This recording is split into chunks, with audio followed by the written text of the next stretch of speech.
जरा सोचिए, 3 साल की एक बच्ची जो अपनी माँ की गोद से निकलकर पहली बार स्कूल जाती है, वही स्कूल जिसे शिक्षा का मंदिर भी कहा जाता है। उस माँ को यह भरोसा है कि उसकी फूल सी बेटी इस मंदिर में उतनी ही सुरक्षित है जितनी वह उसकी आंचल में।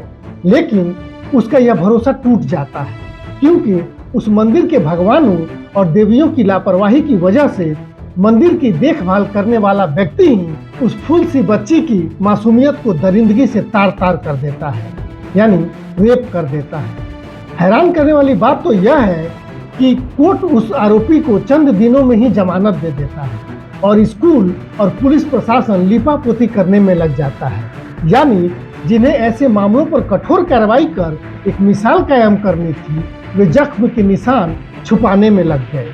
घटना है विश्व गुरु भारत की राजधानी दिल्ली के जनकपुरी इलाके के एक नामी प्राइवेट स्कूल की, जहां एक 3 साल की बच्ची जो दूसरे दिन स्कूल गई थी, उसके साथ 57 साल का एक केयर टेकर ने कथित तौर पर रेप कर दिया। यह रेप सिर्फ एक अपराध नहीं है, बल्कि पूरे समाज, सरकारी सिस्टम और पुलिस और कोर्ट की मर चुकी इंसानियत का आईना है।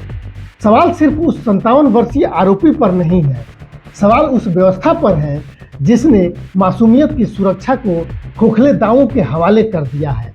सवाल समाज के लोगों के उस मर चुकी संवेदना पर है जो बड़ी से बड़ी घटना पर भी प्रतिक्रिया नहीं दे रहा है। सवाल इस देश के सिल्वर, गोल्डन और डायमंड हो रहे मीडिया के उस स्क्रीन पर है जो असली सवालों से दूर जा चुका है। और सबसे बड़ा सवाल उस न्याय व्यवस्था पर है जिसे इतनी बड़ी घटना में दूरगामी सामाजिक सरोकार नहीं दिखता और न्यायिक प्रक्रिया का खाना पूर्ति कर आरोपी को बेल दे दिया जाता है।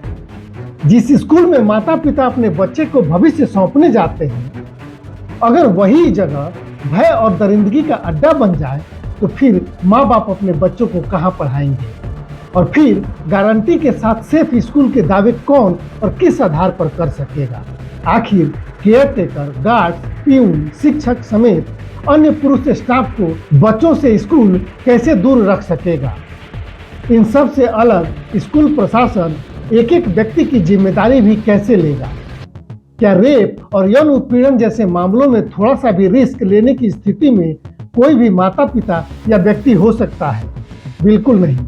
जनकपुरी में हुई घटना में सबसे बड़ा सवाल न्याय व्यवस्था पर भी खड़ा होता है।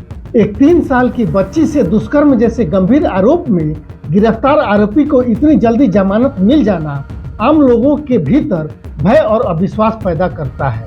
चोरी, डकैती और पैसे की लेन देन के मामलों में तो एक व्यक्ति को सालों तक जेल में रखकर केस चलाया जाता है। वहीं कोर्ट एक मासूम के साथ हत्या जैसा अपराध करने वाले अपराधी को चंद दिनों में जमानत दे देता है। कानून अगर पीड़ित परिवार को सुरक्षा और भरोसा देने के बजाय उसे अदालतों और थाने के चक्कर में अकेला छोड़ दे तो फिर त्वरित न्याय पूरा झूठ साबित हो जाता है। इस मामले में तो पुलिस की भूमिका भी अति असंवेदनशील रही है। अगर परिवार को घंटों थाने में बैठना पड़े, अगर मां को लगे कि उसकी बात पर पुलिस टाल मटोल कर रही है, तो यह सिर्फ प्रक्रिया की कमी नहीं बल्कि असंवेदनशीलता की पराकाष्ठा है। हालांकि ऐसे मामलों के लिए हमारा समाज भी कम दोषी नहीं है। हम बच्चों की सुरक्षा पर लंबी बहस तो करते हैं, लेकिन स्कूल चुनते समय सुरक्षा व्यवस्था पर सवाल नहीं पूछते। हम बच्चियों को सावधान रहना सिखाते हैं, लेकिन दरिंदों को रोकने वाली सामाजिक चेतना विकसित करने में असफल रहे हैं।